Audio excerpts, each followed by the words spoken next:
This video is sponsored by Kinsta, who are the highest rated managed WordPress hosting on G2.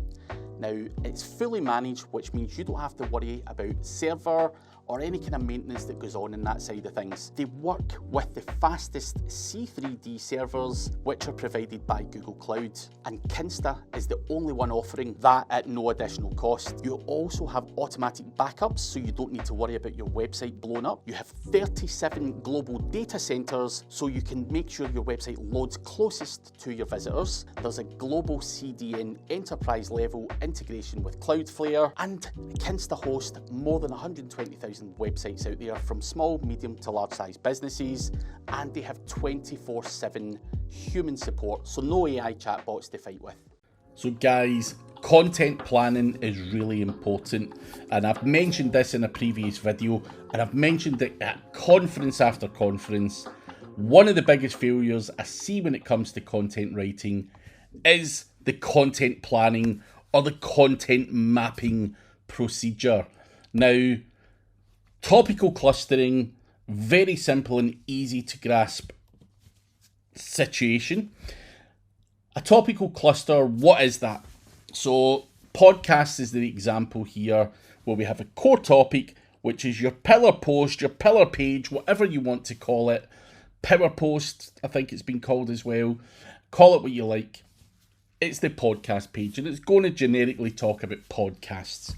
Now, we are likely to then have supporting articles. There's going to be longer tail keywords surrounding podcasts, such as self-help podcasts, comedy podcasts, business podcasts, dramatized podcasts, and everything else. Now, those would all require supporting content. So that is a topical cluster. Now, podcast would be the first page, and then we would say, let's have 10 or 12 supporting articles, which all internally link into the main page. Basically, joining the dots for Google to understand what that topical cluster is. Very simple and easy concept, right? Go and look at your competition. How many of those are actually doing that? Not a lot, in all honesty. Now, you can go to SEMrush, you can get something. So we, if we get this situation where we are in charge of the SEO for someone who's selling used cars. Used cars is a very, very unique search term, very, very generic. It's going to be hard. It's obviously got a keyword difficulty score of 73 according to SEMrush. Now, what would we do? Of course, we're going to map out and say used cars is the long-term thing that we want to rank for. Now, whether you think you can rank for that or not, it should still be in your topical cluster. You're then going to do some keyword research, and I'm just going to do this quickly. You're going to do it with a lot more thought. So there's going to be BMW used cars, Audi used cars, Ford used cars. Now, of course, we need a page talking about all the Fords that we have, and that is going to rank for Ford used cars. The same with BMW, the same with Audi, the same with Mercedes, and so on and so forth. So you can see that you're building that topic cluster based in used cars. Very easy concept. Now, that's okay with something like used cars. Let's say it's plumbers in New York.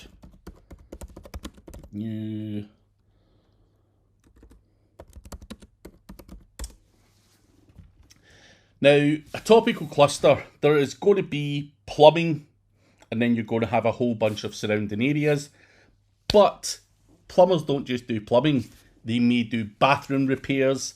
Again, there's going to be bathroom repairs and potentially a whole load of surrounding areas. There is also likely to be kitchen things. Plumbers do a wide range of things, including emergency call-outs and all of that kind of stuff. So you need to build each and every website you do, cluster by cluster by cluster by cluster. So many people go out there going, my content writer's writing about this, and this. There's no strategy. There's no... it's relatively simple, straightforward and easy to build out a topical cluster. Why are people hell-bent on spreading themselves across the whole fucking niche? They don't finish cluster by cluster by cluster and then internally link it all together. Now, later on in this particular session, or section, should I say, there's going to be a video on internal linking. And I'm going to show you an example of how internal linking has a massively positive impact on your rankings. Just internal linking.